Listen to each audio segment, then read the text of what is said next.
Bueno, se hizo un juicio donde el imputado era Alex González Castro, que era una persona que vivía acá en Pico Truncado, una persona joven de 28 años que estaba acusado de haber matado a su padre, que era de nombre Bruno Alvarenga, y los hechos habían acontecido el 20 de octubre del año 2013, en el Día de la Madre.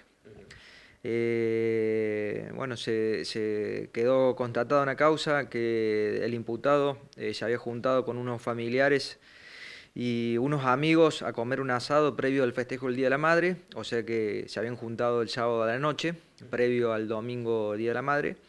En ese asado se habían consumido distintos tipos de bebidas, pasaron toda la noche. Cuando promedió ya la madrugada, tipo ya 9 10 de la mañana, ya cuando todos estaban pasados de copas, el imputado, y dado que la fecha, digamos que era el Día de la Madre, empieza a indagarle al resto de sus familiares que cómo había sido la relación de su madre con quien se presumía que era su padre, y quién era efectivamente el padre, si era Bruno Alvarenga o no. Bueno, ahí los familiares le informan que había pasado y que él había sido concebido fruto de una violación. Entonces, posiblemente conmocionado, profundamente conmocionado, y ya no solamente por la noticia, sino también con una combinación de bebidas alcohólicas, también se pudo comprobar de que había consumido otro tipo de drogas. Todo eso produjo un cóctel explosivo, digamos, que produjo que él fuera a buscar a quien pocos minutos antes se había enterado que era su padre y que había violado a la madre. Cuando lo encuentra en un domicilio acá de Pico Truncado, que esta persona se iba a juntar a su vez con otros familiares a festejar el Día de la Madre, el imputado le asesta unas puñaladas que terminan matándolo. Eh, Después que sucede este hecho, el mismo imputado se comunica con otros familiares y bueno, deciden que se entregue voluntariamente a la policía. Desde ese momento quedó detenido, primero en unas dependencias seccionales de acá de la ciudad, y después se lo traspasó a la alcaldía de Pico Truncado, y desde ese momento hasta el juicio fue detenido. Ahora, en el juicio que se desarrolló el miércoles de la semana pasada en la Cámara del Crimen de la ciudad de Caleta, Olivia, llegó acusado por homicidio agravado por el vínculo, con una pena de prisión perpetua, y bueno, en ese marco empezó el juicio. Durante el transcurso del juicio llegamos a un acuerdo con la Fiscalía, que se llama un juicio abreviado, que es un acuerdo que está previsto con el Código Procesal Penal para tratar de hacer los juicios en el menor tiempo posible, dado que hay prueba, digamos, que es irrefutable, tanto en favor como en contra del imputado. Entonces no tiene sentido estar un mes haciendo un juicio cuando ya la prueba es contundente en un sentido o en otro. Llegamos a un acuerdo, como decía, y la Fiscalía acepta bajarle la calificación a homicidio simple, y empieza el juicio con esa carátula. Homicidio simple, es decir, que la Fiscalía de la Cámara le bajó la carátula del homicidio agravado al homicidio simple. En el desarrollo del juicio, la Fiscalía considera correcta la calificación de ese homicidio simple y le pide una pena de 9 años de prisión, por considerar que era adecuado bueno, al estado de la causa. Por nuestra parte, solicitamos que se lo absolviera, porque consideramos que no era imputable al momento de los hechos, sino que estaba en un estado de inimputabilidad, que nosotros llamamos, es decir, que no podía comprender la situación y manejar sus acciones, o en su defecto hicimos dos planteos subsidiarios, que eran que se lo condenara por homicidio en estado de emoción violenta, o que si se lo condenaba por homicidio simple se le diera el mínimo de la pena, que es 8 años. Bueno, finalmente en el día de hoy se dio a conocer la sentencia, a la que llegaron por unanimidad los 3 jueces de la Cámara, que son Cristina Lembelle, Juan Pablo Olivera y Oscar Santucci, en donde hacen lugar al planteo nuestro de condenarlo por homicidio en estado de emoción violenta, y lo condenan a 2 años de prisión al imputado Castro, y ordenan darle la libertad en el día de la fecha, porque como es una pena de menor a 3 años, el resto de la pena que le quedaría por cumplir, porque ya lleva cumplido como 1 año y 9 meses en prisión preventiva, es de cumplimiento condicional, que le llamamos nosotros, es decir, que no es de prisión efectiva.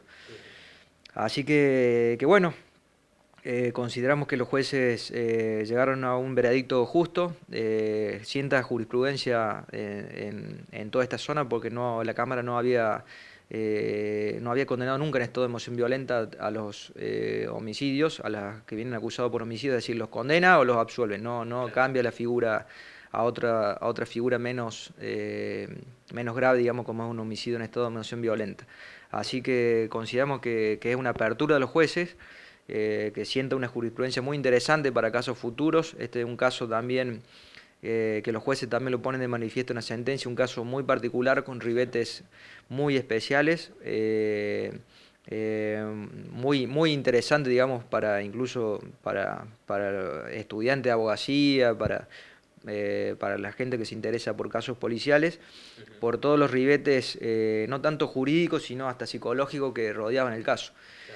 Y bueno, por eso saludo la decisión de la Cámara, entiendo que abre una nueva etapa en la etapa judicial de la provincia de Santa Cruz y yo creo que con este precedente se pueden dictar sentencias más justas de lo que se venían dictando hasta ahora. Bien, a ver, justamente coincido en esto que decía recién, doctor, con la particularidad de este caso. Tengo entendido, y esto se lo consulto, que el imputado se habría comprobado que realmente la víctima era su padre después de todo este episodio. ¿Realmente ha sido así? Exactamente. Antes de este episodio había rumores que tal persona, que era la que termina siendo víctima del homicidio, era su padre. Ahora bien, eso nunca había sido corroborado porque nunca se había hecho un juicio de filiación, es decir, que legalmente no tenía un padre que lo hubiera reconocido.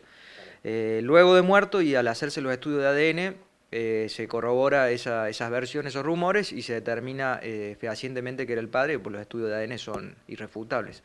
Y bueno, después sale a la luz todo el tema de la violación, que el imputado había ido a nacer a Chile, digamos, como para esconder la deshonra de la madre, que en ese momento era una chica de 14 años, y todo el sufrimiento que eso le había conllevado también al imputado al ser de otra nacionalidad. Le costó conseguir empleo, sufría muchas burlas de sus compañeros, que lo llamaban chilenito de acá, chilenito de allá, y bueno, todo eso, ese tipo de perjuicios sociales que le ocasionó ese hecho de haber nacido en otro país, que no debería ser, porque tanto los chilenos como los argentinos deberíamos ser iguales, pero bueno, en este juicio quedó corroborado que no es así y que ese hecho le trajo muchos problemas a su vida cotidiana. Claro. En este caso y en este proceso de juicio abreviado, las pruebas que habían eran más en contra o a favor, en este caso, del imputado. ¿Cómo era?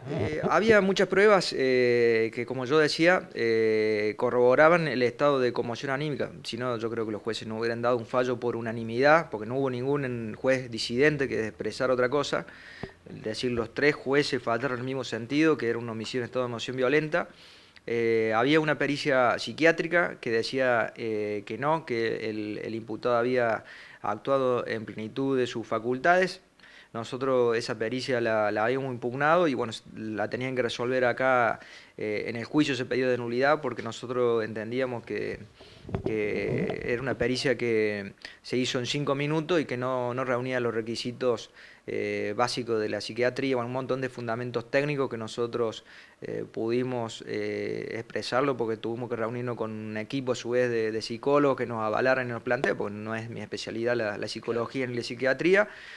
Y los jueces también hacen lugar a ese planteo que nosotros hicimos de que esa pericia psiquiátrica está mal fundada.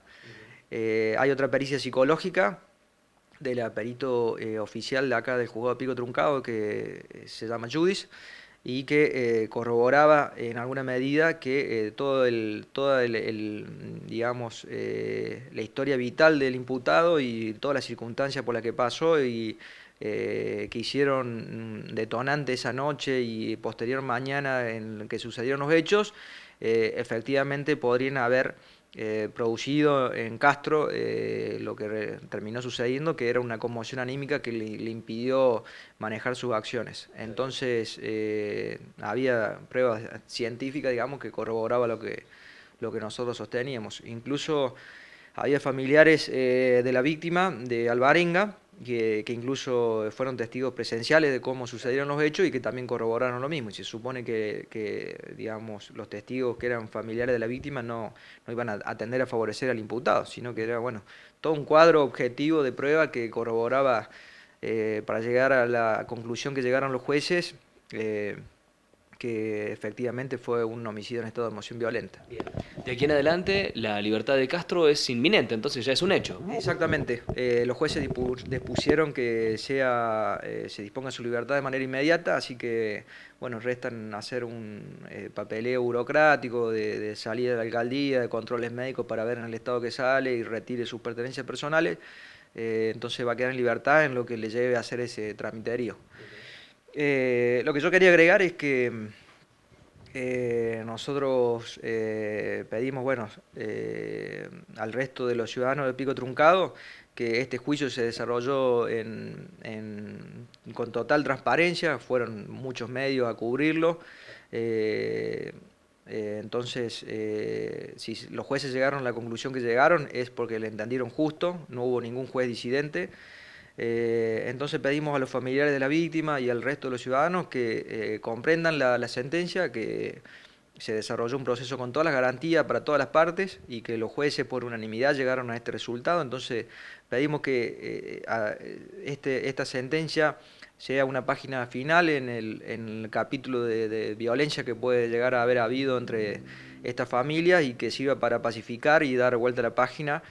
Y que no tengamos que lamentar otros hechos de violencia a futuro, ¿no? Bien, a ver, usted recién decía que la psicología no es su rama, pero entiendo yo, después de todo este proceso que nosotros estamos hablando, justamente Castro necesitará un apoyo. ¿Esto será una recomendación como su defendido en este caso? Exactamente. Una de las cosas que pudimos hablar en el poco tiempo desde que notificaron la sentencia es que para mi entender, él necesita hacer terapia, procesar todo lo que ha vivido. También le dije lo mismo, que esto sirva para que se termine una página trágica y negra tanto para las dos familias y que sirva para él. Le dije que es una persona que tiene 28 años, que tiene hijos y que tiene toda una vida por delante. Y bueno, que ya está. Entonces, eso, que tengan la amplitud mental y que él, en su caso, haga terapia para que pueda procesar todos los hechos que pasaron y que no vuelva a cometer este tipo de hechos que solamente perjudican no solamente a su persona, sino al resto de los familiares. Me imagino, ya por último, es notorio el beneplácito, en este caso por la sentencia, entendiendo el trabajo y que se ha revertido una figura legal, judicial, que era complicada realmente. Exactamente. Fue un caso que a nosotros en lo personal nos había llegado mucho en lo personal, por todos los ribetes que decíamos. Yo me pude compenetrar mucho con el caso, con mi cliente, ver el drama humano que hay detrás de un expediente que son papeles, pero detrás de los papeles hay un drama humano y en este caso era muy notable, digamos. Entonces, también nos exigió un esfuerzo importante, como decía, porque tuvimos que reunirnos con otros especialistas en otras materias que no son las nuestras para que podamos movernos con soltura en el juicio, porque hay muchos elementos de los que terminaban condenándolo o absolviéndolo o bajándole la calificación legal eran psicológicos y, como decía, tuvimos que recurrir a otros especialistas.